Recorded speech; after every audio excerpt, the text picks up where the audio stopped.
This is Extension 9, Grahamstown, a community critically affected by HIV and AIDS. The Jabez Health Center is one of the few places of refuge that provides care and support for people in need.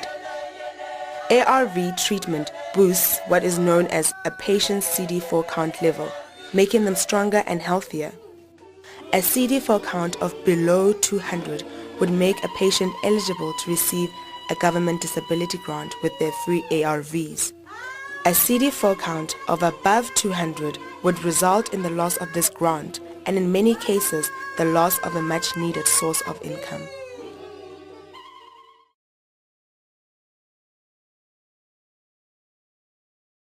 Why won't you get the grant? I'm well. Yeah.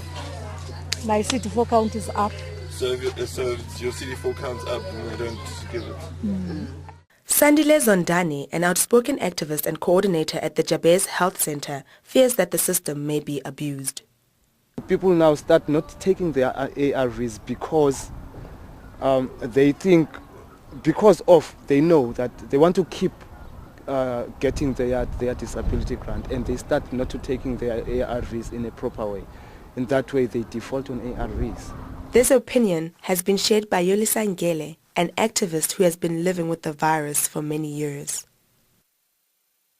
When they take the ARVs on a right time, on regular basis, their CD4 count is going up, their viral load is going down.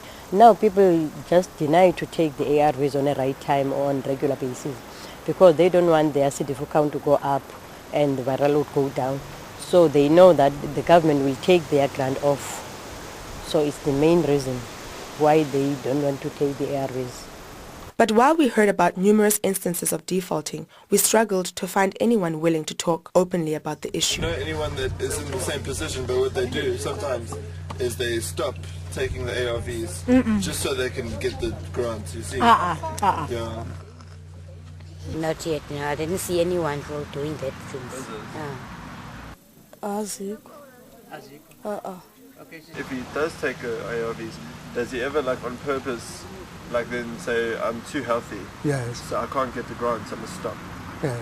No, Does he ever do that? no, he haven't do that. No, Do you know people that do that? no, Have you ever come across anyone that's done it? no. No. There's a stigma within the ARVs, because if you say, I have defaulted on ARVs, you'd say, no man, you've done wrong. You immediately, you're the one to be blamed. So how would people come forward and say, I have defaulted from ARVs? It's difficult. People don't want to talk to you guys about not taking the ARVs because they know that it's not okay to do that. It's totally wrong. You're supposed to take your medication on the right time so that your illness will be sorted out sometimes. So it's the main reason they don't want to talk to people about the delaying of taking the ARVs. The Raphael Center is a community center which provides for and supports people living with HIV and AIDS. Manager of the center, Annelie Jabufanikert, fears that defaulting may hold extremely dire consequences for those living with the virus. We know, those of us that work in the field, we know that this happens. I personally come across about 1 or 2 cases of defaulters per month here at the Raphael Center. People who default on ARVs increase the risk of a ARV-resistant strain of AIDS becoming rampant in our society. That is why it's so important to discourage defaulting in any situation whatsoever. But sometimes there seems to be little option. Many of those living in extreme poverty are forced by their circumstances into defaulting on their ARVs. Sandile agreed to take us on a journey to show us how the poorest in this community are struggling to meet the terms dictated by the government's ARV rollout.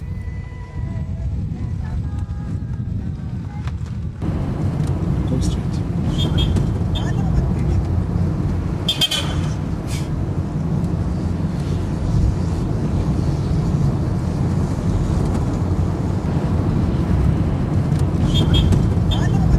we need something. I don't know how can I explain this. You will see the poverty. You see that people cannot really maintain themselves.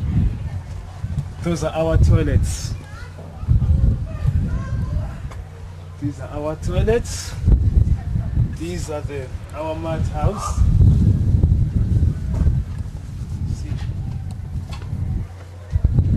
This is how people on ARV live, and some people they do get jobs, but because of this discrimination, they'll be told at work, because there's on and off, because of these conditions, they'll be told, no man, come on, you are no longer productive in this whatever, and get fired.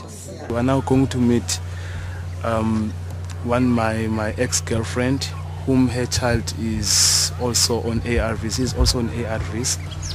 If she's going to agree with us, and challenges that the child has, some liver problems, so how is she going to, don't you think she's going to also default on ARVs, because it's difficult to keep her on ARVs whilst there are these problems.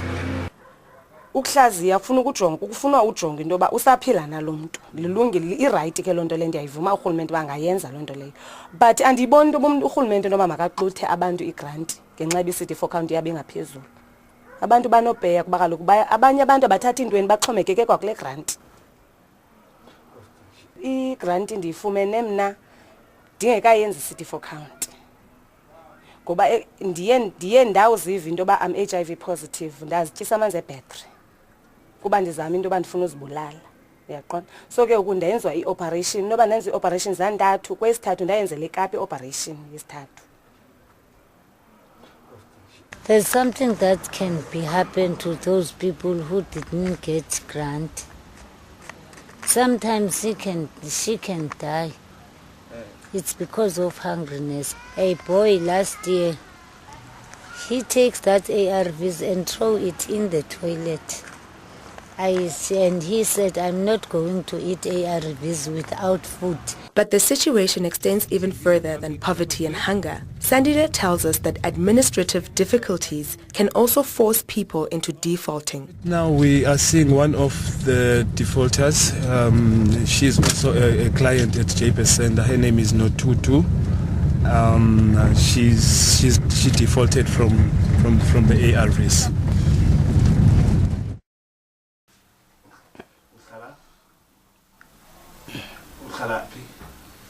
Ditlala you.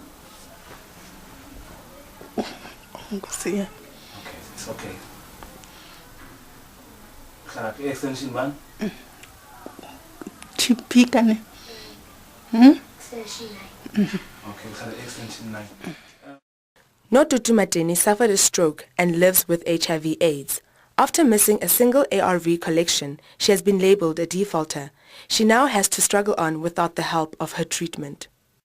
When my time comes, let us say when I perhaps need ARVs, does it mean I'll have to go experience what she has experienced, miss up one date and go the following day, not even 48 hours after, 12 hours after, then taken as if I have defaulted. Sometimes the prevention mechanisms, for instance, the insistence on meeting your clinic dates and having a treatment buddy, sometimes it's very hard to comply with those, and sometimes people do get into trouble, and they don't, even though they've been fully educated, they don't understand why it is such a big deal. This situation is a very serious threat to our entire community, to our country.